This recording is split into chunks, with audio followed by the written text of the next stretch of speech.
एक बार सभी देवता संकट में घिर गए और परेशान होकर भगवान शंकर के पास पहुंचे।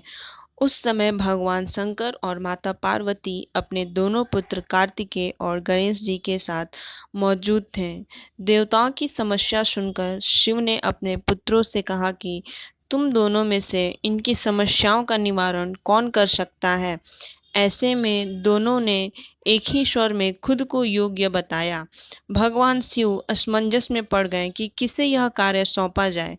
तो ऐसे में भगवान शिव ने एक तरकीब निकाली और अपने पुत्रों से कहा, तुम दोनों में से जो सबसे पहले इस पृथ्वी पर चक्कर लगाकर आएगा वही देवताओं की मदद करने जाएगा।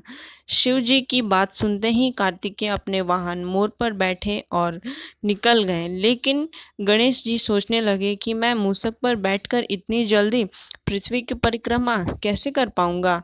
बहुत सोच विचार के बाद वे अपने स्थान से उठे और अपने माता पिता की 7 बार परिक्रमा करके अपने स्थान पर वापस बैठ गए और कार्तिकेय का आने का इंतजार करने लगे। भगवान शंकर ने कहा, गणेश जी की परिक्रमा न करने का कारण पूछा तो उन्होंने कहा कि माता पिता के चरणों में ही समस्त लोक हैं।